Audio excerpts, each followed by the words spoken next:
بسم الله الرحمن الرحيم. അസ്സലാമു അലൈക്കും. നമ്മളിനി ചർച്ച ചെയ്യാൻ പോകുന്ന ആയത്ത് സൂറത്തുൽ കഹ്ഫിലെ ആയത്താണ്, 28-ാമത്തെ ആയത്ത്. അത്തരം സെലക്റ്റീവ് ആയത്തുകൾ പറയാൻ കാരണം ഖുർആനിലെ ഏറ്റവും ഇമ്പോർട്ടൻ്റ് ഘടകമാണ്. ഒരു മുസ്ലിമിന്റെ മർത്തബയിൽ നിന്നും മുഅ്മിനിന്റെ മർത്തബയിലേക്ക് മാറേണ്ട ആവശ്യകത, അതിന്റെ ഇമ്പോർട്ടൻ്റ് വിളിച്ചറിയിക്കുന്ന ഒരുപാട് ആയത്തുകളുണ്ട്. അത് ആദ്യം പഠിച്ചു വെക്കൽ ആവശ്യം. കാരണം മറ്റുള്ള വിഷയങ്ങളൊക്കെ ചർച്ച ചെയ്യുന്നതുകൊണ്ട് നമുക്ക് വലിയ ഉപകാരമില്ല, ഇതിലേക്ക് എത്തിയില്ല എങ്കിൽ. അതൊക്കെ ചർച്ച ചെയ്യേണ്ടത് ഇതിലെത്തിയ ശേഷം. നമ്മൾ ആദ്യം ഡിസ്കഷൻ ചെയ്ത ആയത്ത്, ആ ആയത്ത് നമ്മൾ പഠിച്ച വിഷയം ശറഹ് സദ്റാണ്, നെഞ്ചിനെ ഓപ്പൺ ചെയ്യുന്ന വിഷയമാണ്. അത് തന്നെയാണ് ഖുർആന്റെ ആരംഭം. ഇഖ്റ ബിസ്മി റബ്ബിക, അല്ലാഹുവിന്റെ നാമത്തിൽ നെഞ്ചിനെ ഓപ്പൺ ചെയ്യേണ്ട വിഷയമാണ് അവിടെ സംസാരിക്കുന്നത്. ഇപ്പൊ ശറഹ് സദ്റിന്റെ വിഷയത്തിൽ ഒരുപാട് ആയത്തുകളുണ്ട്, അതെല്ലാം വിളിച്ചറിയിക്കുന്നത് ഈ വിഷയത്തെ കുറിച്ചാണ്. പക്ഷെ അവിടെയുള്ള അസൽ, അതിന്റെ എസൻസ് ഇല്ലാതായി പോയ കാരണം പിന്നെ എസൻസ് ഇല്ലാത്ത രീതിയിൽ എങ്ങനെയാണ് ഒരാൾക്ക് മനസ്സിലാവുന്നത്, അങ്ങനെ അർത്ഥം കൊടുക്കുക, അങ്ങനെയാണ് മനസ്സിലാക്കുക. അതാണ് സംഭവിച്ചത്. അപ്പൊ നമ്മൾ ഈ വിഷയം കേൾക്കുന്ന സമയത്ത് ഇതിന്റെ ശരിയായ അർത്ഥം ഇങ്ങനെ തന്നെയാണോ അതല്ല ഡിഫറെൻ്റ് ആണോ എന്ന് അന്വേഷിക്കും. നമ്മൾ അന്വേഷിക്കാൻ പോകുന്നത് അതിൽ നിന്നായിരിക്കും.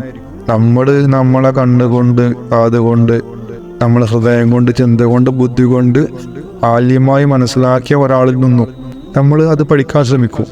അവിടെ വീണ്ടും നമ്മൾ എന്ത് ചെയ്യും? നമ്മൾ വീണ്ടും ശൈത്താൻ അടിമപ്പെടുകയാണ്. കാരണം നമുക്കറിയില്ല, നമ്മൾ മനസ്സിലാക്കിയ ആലിമാണോ അല്ലെന്ന് നമുക്കറിയില്ല.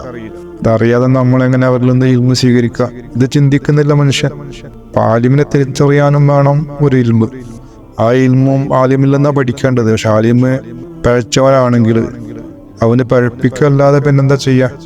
ഇതൊക്കെ മുന്നിൽ കണ്ടുകൊണ്ടാണ് റസൂലുള്ളാഹി സ്വല്ലല്ലാഹു അലൈഹി വസല്ലം പറഞ്ഞത്, നിങ്ങൾക്കിടയിൽ തർക്കമുണ്ടാവുകയാണെങ്കിൽ നിങ്ങൾ മടങ്ങേണ്ടത് എന്തിലേക്കാണ്? ഖുർആനിലേക്കോ സുന്നത്തിലേക്കാണ്. ഈ ഖുർആനിലേക്ക് മടങ്ങുക എന്ന് പറയുമ്പോൾ ഖുർആനെ ഒരു പേച്ച പണ്ഡിതനാണ്, ജാഹിലായ പണ്ഡിതനാണ് നമുക്ക് തരിക എന്നുണ്ടെങ്കിൽ പിന്നെ എന്തായിരിക്കും സ്ഥിതി? അപ്പോഴും വീണ്ടും പ്രശ്നമായി. കാരണം അതിന്റെ യഥാർത്ഥ അർത്ഥം അല്ല അവൻ നമുക്ക് തരിക. അപ്പൊ അള്ളാഹുവിന്റെ റസൂൽ ഖുർആൻ എന്ന് ഉദ്ദേശിച്ചത് എന്താണ്? ഈ പുസ്തക രൂപത്തിലുള്ള ഖുർആൻ ആയിരിക്കൂല. കാരണം ഇത് കേൾക്കുന്നവൻ പുസ്തക രൂപത്തിലുള്ള ഖുർആനിലേക്കാണ് മടങ്ങുക എന്നുള്ളത് റസൂലുള്ളാഹി സ്വല്ലല്ലാഹു അലൈഹി വസല്ലം ആഗ്രഹിച്ചിട്ടില്ല. കാരണം ഖുർആൻ ഏൽപ്പിച്ചത് ചില വ്യക്തികളെയാണ്. റസൂലുള്ളാഹി സ്വല്ലല്ലാഹു അലൈഹി വസല്ലമിൽ നിന്നും ഖുർആൻ സ്വീകരിക്കപ്പെട്ട ഹൃദയങ്ങളുള്ള വ്യക്തികളെയാണ് ഇതിനെ ഏൽപ്പിച്ചത്.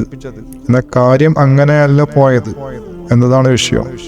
ആദ്യം ദിക്റ് ഖൽബ് ഹാസിലാക്കി മൂമിനായി തീരണം, പിന്നെ വിലായത്തിന്റെ മർത്തബയിലെത്തണം, പിന്നെ വിലായത്തിൽ നിന്നും മുർഷിദായകളിലേക്ക് കടക്കണം. അത്തരം മുർഷിദിൽ നിന്നാണ് ഖുർആൻ പഠിക്കേണ്ടത്. അവരെയാണ് ഖുർആൻ ഏൽപ്പിച്ചത്.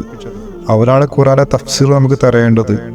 അതിനു പകരം നമ്മൾ ഈ മർത്തബയിലൊന്നും ഇല്ലാത്ത ഒരാൾ ഖുർആന്റെ ബാഹ്യമായ ലിപികളിൽ ഇറക്കപ്പെട്ട, എഴുതപ്പെട്ട ഗ്രന്ഥം നോക്കിക്കൊണ്ട് കാര്യം വിവരിക്കുന്ന സമയത്ത് അതില് തെറ്റുകളെ സംഭവിക്കുള്ളൂ, ശരി സംഭവിക്കുകയില്ല.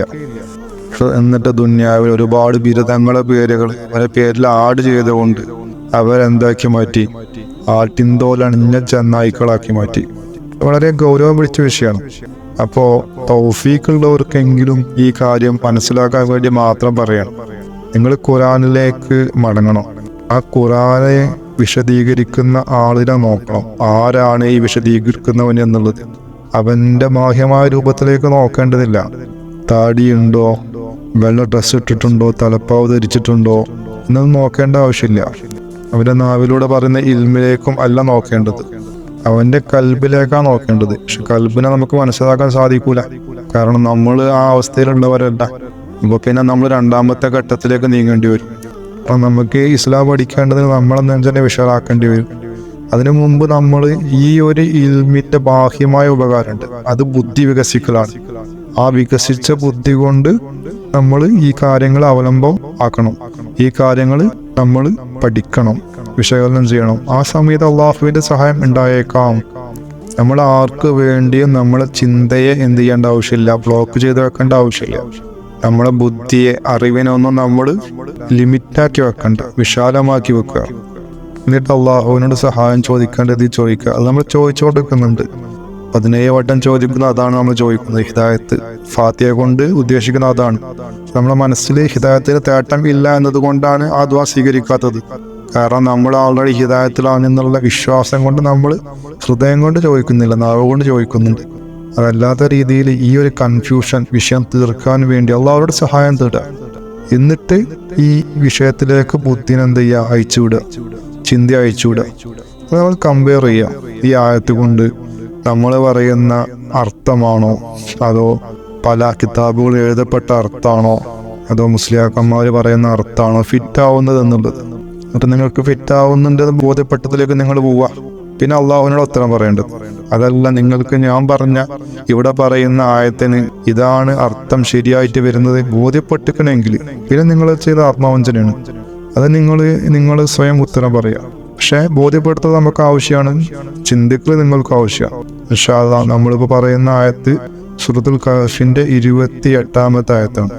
ഈ ആയത്തിൽ നമ്മുടെ ക്ലാസ്സുകളിൽ ചെറിയ രീതിയിൽ വിശദീകരണം കൊടുത്തിട്ടുണ്ട്. അത് പറയുമ്പോൾ പല മൗലികന്മാരും പെട്ടെന്ന് പ്രതികരിച്ചിട്ടുണ്ട്. അതിന് അങ്ങനെയല്ല അർത്ഥം, ഇങ്ങനെ അർത്ഥം, അങ്ങനെ അർത്ഥം എന്നൊക്കെ പറയുന്നത്. പക്ഷെ അവർക്ക് ബുദ്ധി കൊണ്ട് ചിന്ത കൊണ്ട് തെളിയിക്കാൻ പറ്റുന്നില്ല. അവർ മുൻഗാമികളായ ആളുകളെ കിതാബുകൾ റെഫർ ചെയ്തുകൊണ്ട് അതിലിങ്ങനെ അർത്ഥം, അതാണ് അവരുടെ തെളിവ്. ബുദ്ധി കൊണ്ട് സംസാരിക്കുന്ന സമയത്ത്, ചിന്ത കൊണ്ട് സംസാരിക്കുന്ന സമയത്ത് അവർക്കത് ബോധ്യപ്പെടുത്താൻ സാധിക്കുന്നില്ല. അവരുടെ തെളിവ് അവസാനം എത്തി നിൽക്കുന്നത് കിതാബിലുണ്ട് എന്നുള്ളതാണ്. കിതാബിൽ തെറ്റ് പറ്റിയിട്ടുണ്ടോ ഇല്ലേ എന്ന് ചർച്ച ചെയ്യാൻ അവർ തയ്യാർ. അത് തെളിവായിട്ട് വന്നിട്ടുള്ളത് അവരെ കൗലാണ് എന്നതാണ് അവരെ പ്രാമാണികമായിട്ടുള്ള തെളിവ്, അവരെ പ്രമാണം. അപ്പോൾ അത് ഏതെങ്കിലും ഒരാൾ തെറ്റ് എഴുതി വച്ചിക്കണമെങ്കിൽ, അല്ലെങ്കിൽ എഴുതി വെച്ച ശേഷം പിന്നീട് തെറ്റ് സംഭവിച്ചിരിക്കണമെങ്കിൽ, അല്ലെങ്കിൽ ലിപിയിൽ അല്ലെങ്കിൽ അച്ചടിച്ചപ്പോൾ തെറ്റ് പറ്റിയിരിക്കണമെങ്കിൽ, അല്ലെങ്കിൽ ഏതെങ്കിലും രീതിയിൽ അവിടെ ഒരു മിസ്റ്റേക്ക് വന്നിക്കണമെങ്കിൽ അത് നമുക്ക് എങ്ങനെ ബോധ്യമാവും? അതൊന്നും അവരെ ഉത്തരമില്ല. ബുദ്ധി കൊണ്ട് ഉൾക്കൊള്ളാൻ പറ്റാത്ത അർത്ഥം നമുക്ക് ആവശ്യമില്ല. കാരണം നിലവിലുള്ള വിഷയങ്ങളും പ്രശ്നങ്ങളും നമ്മൾ ചിന്തിക്കണം. ആ പ്രശ്നങ്ങൾ വെച്ചുകൊണ്ട് ഈ ആയത്തിൽ നമ്മൾ അളക്കണം. അപ്പോഴേ നമുക്ക് കാര്യം ബോധ്യപ്പെടുള്ളൂ. ഖുർആന് ഈ ആയത്തിൽ വിശദീകരിക്കുന്ന വിഷയം എന്താന്ന് വെച്ച് കഴിഞ്ഞാൽ, ഹിദായത്ത് തേടേണ്ടത് ആരിൽ നിന്നാണ് എന്നാണ് വിശദീകരിക്കുന്നത്. ആരിൽ നിന്ന് പാടില്ല എന്നാണ് പറയുന്നത്. അതിൽ നിന്ന് അണ്ടർസ്റ്റുഡ് ആണ്. ആരിൽ നിന്ന് പാടില്ല എന്ന് പറയുമ്പോൾ അത്തരക്കാർ ഒഴിവാക്കി കഴിഞ്ഞാൽ ബാക്കി വരുന്നവരിൽ നിന്നാണ് ഹിദായത്ത് തേടേണ്ടതുള്ളൂ.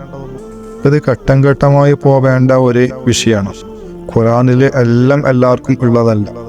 മുസ്ലിങ്ങൾക്കുള്ള ഹുക്കുമുണ്ട്, മുഅ്മിനീങ്ങൾക്കുള്ള ഹുക്കുമുണ്ട്, ജനങ്ങൾക്കുള്ള ഹുക്കുമുണ്ട്, ഔലിയാക്കൾക്കുള്ള ഹുക്കുമുണ്ട്, ഫക്കീറന്മാർക്കുള്ള ഹുക്കുമുണ്ട്, ആശികീങ്ങൾക്കുള്ളതുണ്ട്, പ്രവാചകന്മാർക്ക് മാത്രമുള്ള ഹുക്കുമുണ്ട്, ഇമാമതിക്ക് മാത്രമുള്ള ഹുക്കുമുണ്ട്, സഹാബത്തിൽപ്പെട്ട ചിലർക്ക് മാത്രമുള്ള ഹുക്കുമുണ്ട്. പല വിഷയങ്ങളുണ്ട്.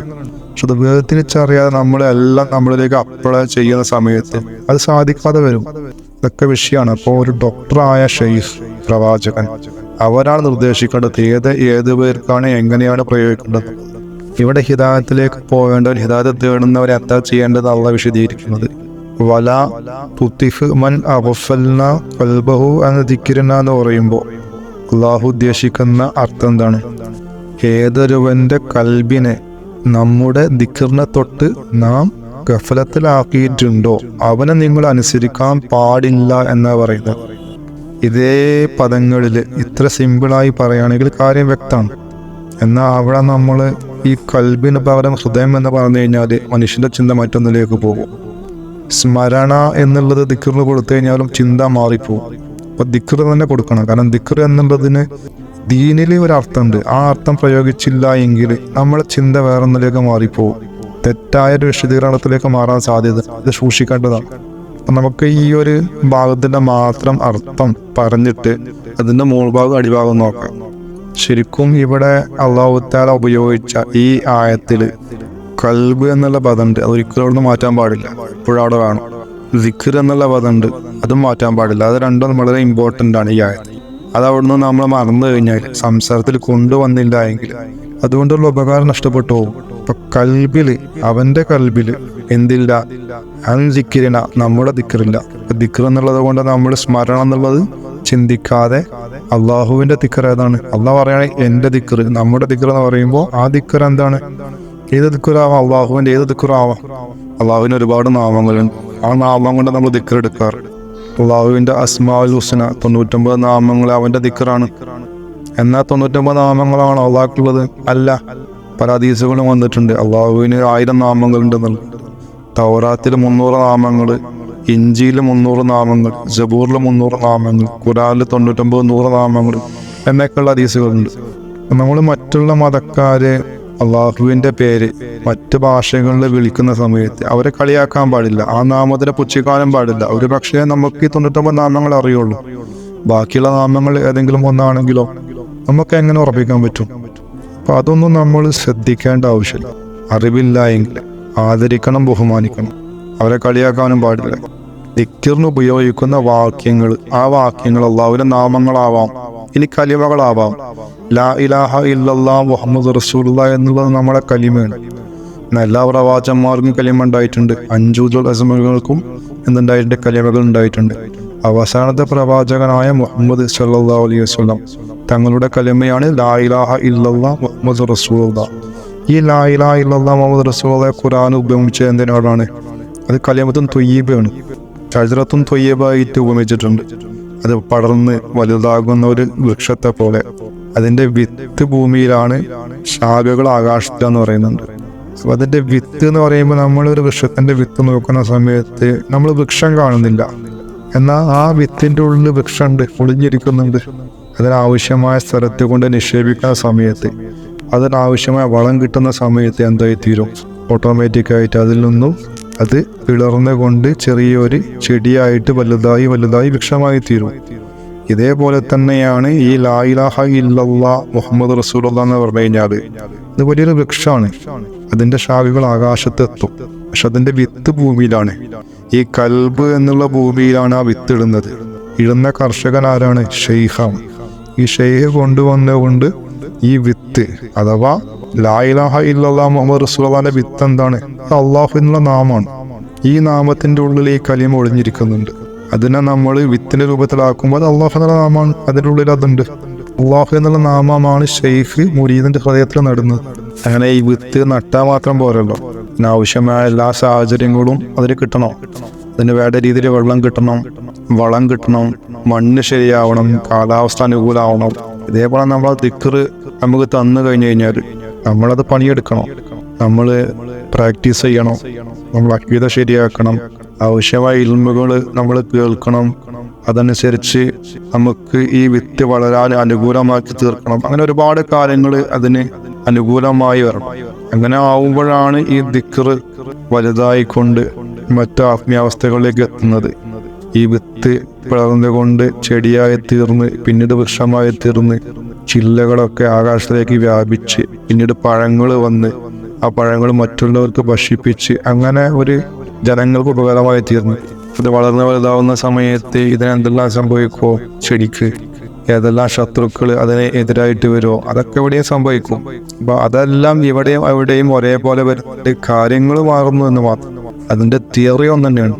അങ്ങനെ അല്ലാഹു തആല ഒരാളെ ഹൃദയത്തിൽ അവന്റെ ഒരു കാമിലായ ഷെയ്ഖ് വഴി ഒരു വിത്ത് ഇട്ട് ആ മരം വലുതായി അതിൽ നിന്നും പഴങ്ങൾ ഉണ്ടാവുന്ന സമയത്താണല്ലോ അദ്ദേഹത്തിന് ഭക്ഷിപ്പിക്കാൻ പറ്റുള്ളൂ മറ്റുള്ളവരെ. ആ പഴങ്ങളിൻ്റെ ഉള്ളിലുള്ള വിത്ത് എടുത്ത് വെച്ചുകൊണ്ട് ആ വിത്താണല്ലോ ആ ഒരാള്, ആ മുർഷിദിന് മറ്റൊരു മുരീദിന്റെ ഹൃദയത്തിലേക്ക് ഇട്ടുകൊടുക്കാൻ സാധിക്കുള്ളൂ. ഇതൊന്നും സംഭവിക്കാത്ത മുർഷിദ് എങ്ങനെയാണ് മറ്റൊരാൾക്ക് എടുത്ത് കൊടുക്കുന്നത്? അതുകൊണ്ടാണ് ഈ ആയത്തിൽ അല്ലാഹു തആല പറയുന്നത് കൽബില് ദിക്റ് ഉള്ള ആളുകൾ നിങ്ങൾ അനുസരിക്കും, അല്ലാത്തവരനുസരിക്കാൻ പാടില്ല എന്നുള്ളത്. കാരണം അവരുടെ ഉള്ളിൽ എന്തില്ല? വിത്തും ഇല്ല, മരവും ഇല്ല, വൃക്ഷവും ഇല്ല, ഫലവും ഇല്ല. ഒരുപാട് പ്രതീക്ഷകൾ മാത്രം ഉണ്ടാവും. അതിന് പ്രതീക്ഷ എന്ന് പറയില്ല, അതിന് വ്യാമോഹങ്ങൾ എന്നാ പറയാ. പ്രതീക്ഷ എന്ന് പറയുമ്പോൾ അതിന് കാര്യങ്ങളൊക്കെ ഒത്തുവരണം, എന്നിട്ട് പ്രതീക്ഷിക്കുക. കാര്യങ്ങൾ ഒത്തുവരാതെ പ്രതീക്ഷിക്കുന്നത് പ്രതീക്ഷയല്ല, അതിന് വ്യാമോഹങ്ങൾ എന്നാ പറയാ.